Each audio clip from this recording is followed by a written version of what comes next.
Salut tout le monde, je m'appelle Jim Rohn. Je parcourais justement notre dernier numéro de notre nouveau magazine intitulé The Performer et merci d'avoir pris le temps de passer quelques minutes avec moi aujourd'hui. J'ai un sujet très intéressant que j'appelle 5 étapes simples pour passer de la moyenne à la fortune. On m'a demandé de le donner dans de nombreux endroits pour des corporations et des entreprises.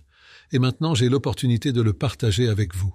C'est un sujet assez important pour quelqu'un comme moi car ma vie a commencé plutôt modestement. J'ai grandi dans la campagne agricole de l'Idaho. J'ai grandi dans cette petite communauté d'environ 4 ou 5 000 habitants et j'ai fait mes études secondaires. Je suis allé à l'université pendant 1 an et demi puis j'ai arrêté. J'ai décidé que j'étais assez intelligent. J'ai trouvé un emploi pour voir si je pouvais réaliser toutes mes ambitions. Mes parents, je pense, m'ont donné une très bonne base, un très bon départ. J'étais enfant unique, donc je pense qu'ils ont pris un peu plus de temps avec moi et ont connu une jolie vie. Quelques années après avoir quitté l'école, j'ai trouvé une très belle jeune femme et je l'ai persuadée de m'épouser. J'ai continué à faire toutes ces grandes promesses, comme nous avons tendance à le faire, que tout se passerait bien et qu'elle avait fait une sage décision. 2 ou 3 ans après mon mariage, il ne semblait pas que ma nouvelle épouse ait pris une décision aussi sage parce que je commençais à avoir du mal. Je me demandais quoi faire, j'étais en retard sur mes factures, j'étais prêt à travailler dur, mais ça ne se passait pas aussi bien que je le pensais. Jusque-là, j'avais du mal et je me demandais quoi faire. Dois-je retourner à l'école et poursuivre mes études ? Je n'avais pas de capital pour démarrer une entreprise, donc toutes ces questions me traversaient l'esprit à un moment donné. C'est une période où j'avais besoin de réponses sur la façon de vraiment réussir et de bien changer ma vie. À 25 ans, la bonne fortune est venue à moi. Et parfois, c'est un peu difficile de décrire la bonne fortune. Un de mes amis dit que les choses n'arrivent pas par hasard. Je ne sais vraiment pas, mais ma chance était à 25 ans. J'ai rencontré un homme très remarquable. Son nom était Mr. Earl Shelf, et c'est le monsieur qui m'a donné ces dernières réponses finales que je cherchais jusqu'à ce moment-là. Monsieur Shelf est un gentleman tout à fait unique. Il était un homme d'affaires, un entrepreneur, il avait plusieurs entreprises. Il m'a embauché et je suis allé travailler pour lui. J'ai passé les 5 années suivantes à travailler pour lui. Malheureusement, à la fin de ces 5 années, il est mort. Mais j'ai quand même passé 5 ans avec cet homme remarquable. C'est un gentleman qui m'a donné des réponses. Il m'a donné les points et les idées qui m'ont vraiment aidé à changer ma vie. Et je serai toujours reconnaissant d'avoir trouvé quelqu'un qui a pris le temps de partager ces informations avec moi. La meilleure chose que M. Shelf m'a donnée n'était pas un travail. La meilleure chose qu'il m'a apportée était le bénéfice de sa philosophie. Et heureusement, sa philosophie a fonctionné pour moi. Je l'ai pratiquée, je l'ai utilisée et je l'ai mise en œuvre. Il y a environ 17 ans, je vivais à Beverly Hills. Je traversais toutes les notes que j'avais rassemblées au cours de cette période de 5 ans et l'idée m'est venue. Pourquoi ne pas partager ces idées avec d'autres personnes ? Je les ai utilisées pour changer ma vie. Les choses ont bien fonctionné pour moi. Je me demande si d'autres pourraient les trouver intéressants. Alors j'ai rassemblé tout le matériel et il y a 5 ans, j'ai donné ma première conférence, mon premier séminaire. Et depuis lors, j'ai passé de plus en plus de temps à donner des conférences et à partager des idées sur la façon de faire mieux. Comment faire afin que votre vie personnelle, sociale et économique se déroule mieux ? Depuis 6 ou 7 ans, j'ai eu l'occasion de voyager à travers le monde. Le séminaire a été traduit dans de nombreuses langues et je me retrouve maintenant à consacrer la plus grande partie de mon temps à donner des cours. Voici la première. Le sérieux. C'est le numéro 1. Je ne connais aucun substitut à cela. Tu dois vraiment devenir sérieux. Je connais un gars qui a une demi-douzaine de blagues qui l'empêchent de devenir riche. Il n'est pas connu sous le nom de riche, il est connu comme un farceur, ce qui, je suppose, n'est pas grave si c'est le genre de vie que vous voulez vivre. Mais ce n'est vraiment pas la meilleure façon de vivre pour passer de la moyenne à la fortune. Vous devez être sérieux, et vous devez prendre au sérieux 2 choses très importantes. La première est de fixer vos objectifs et où vous voulez aller concevoir les 5 prochaines années. Les 10 prochaines années sont d'une importance vitale. Que voulez-vous faire économiquement? Où voulez-vous aller? Où voulez-vous être? Quoi aimeriez-vous avoir? Qu'aimeriez-vous partager? Combien aimeriez-vous gagner? Jusqu'où aimeriez-vous aller? Ce sont des questions importantes à poser. Et pour que tout se passe comme vous le vouliez pour les 5 ou 10 prochaines années, à mon avis personnel, vous devez être sérieux. Puis vous devez vous intéresser sérieusement à un autre sujet important. Ce sujet important s'appelle le développement personnel.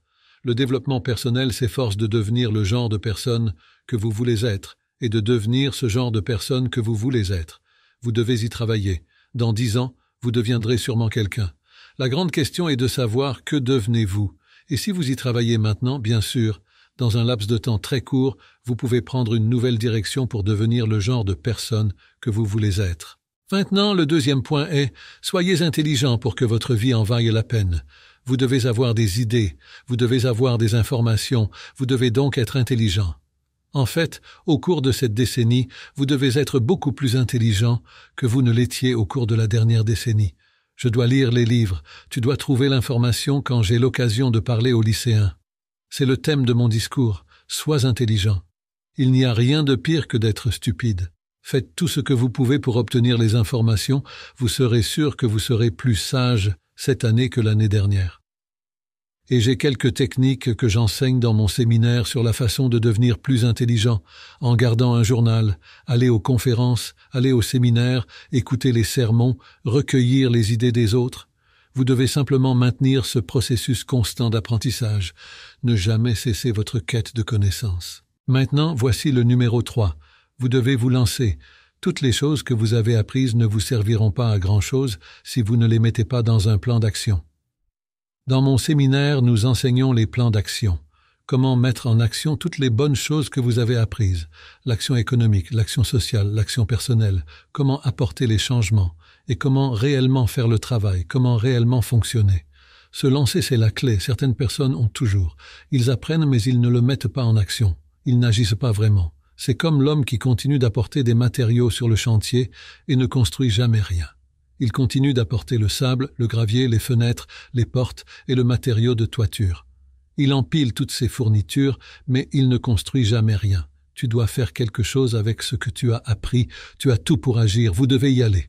C'est donc l'une des choses les plus importantes, apprendre à concevoir vos journées. Comment concevoir vos semaines? Comment concevoir les mois afin que vous preniez les mesures appropriées pour obtenir le rendement approprié que vous cherchez. Que ce soit économique ou personnel, c'est une clé majeure. Maintenant, voici le numéro 4. Vous devez être enthousiasmé.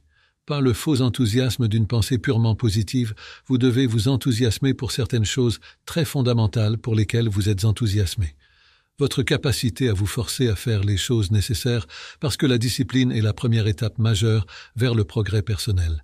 Chaque fois qu'une personne le souhaite, elle peut apporter des changements majeurs dans sa vie personnelle, sociale et financière. Cela ne sera plus jamais pareil après aujourd'hui, non. Dire ce que vous pourriez faire aujourd'hui, si vous souhaitez vraiment commettre un meurtre. C'est une indication claire qu'une personne dans un acte drastique peut changer à jamais le cours de sa vie. Il se trouve que c'est dans la direction négative. Ce que je vous demanderai de faire à partir d'aujourd'hui, c'est être enthousiasmé à l'idée de commettre un acte positif, un acte constructif pour apporter les changements que vous souhaitez dans votre vie et aller dans la direction que vous souhaitez prendre. C'est donc le numéro 4.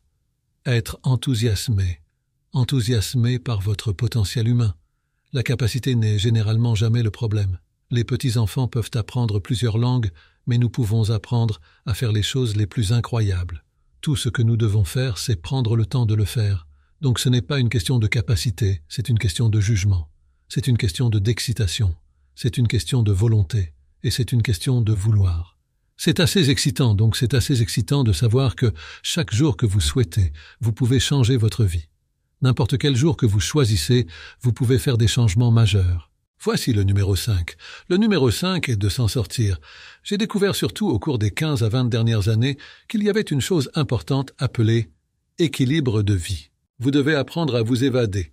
Vous devez apprendre à vous évader et à être seul. Apprendre à vous évader et à réfléchir. Apprendre à vous évader et apprendre à vivre ainsi qu'à gagner. Combien ce serait triste d'apprendre comment bien gagner, mais pas apprendre à bien vivre. Vous devez équilibrer votre vie. Nous enseignons quelque chose en particulier dans mon personnel. J'enseigne quelque chose appelé style de vie. Le style de vie est la façon dont vous apprenez à vivre votre vie. Certaines personnes ont de l'argent, mais elles ne savent même pas comment le dépenser. Ils ont du temps, mais ils ne savent pas comment le dépenser. Certaines personnes réussissent, mais ils ne savent pas comment dépenser leur succès. Ils ne savent pas quoi en faire, ils n'en tirent pas de joie. Plutôt, ils ont de l'animosité. Un père prend 5 $, l'écrase et le jette à son fils et dit que « si tu en as si besoin, prends-le maintenant ». C'est les mêmes 5 $, mais au lieu de le distribuer avec joie, il le distribue avec animosité. C'est la différence de ne pas savoir comment vivre. Cela s'appelle un style de vie. Alors vous devez prendre le temps de cultiver de bons amis. Vous devez prendre le temps d'être avec votre famille. Vous devez prendre le temps d'être avec les personnes qui sont importantes pour vous. Vous devez concevoir votre vie. À cet égard, évadez-vous. Prenez le temps de réfléchir à votre vie. Rechargez vos batteries. Grandissez un peu loin de votre entreprise. Puis, lorsque vous reviendrez dans votre entreprise, après avoir pris ce temps pour équilibrer votre vie, vous constaterez qu'au travail, les choses de votre entreprise iront vraiment beaucoup mieux. Ce sont donc les 5 étapes simples pour passer de la moyenne à la fortune. J'espère que ces 5 étapes vous seront précieuses. Merci de m'avoir accordé quelques minutes de votre temps.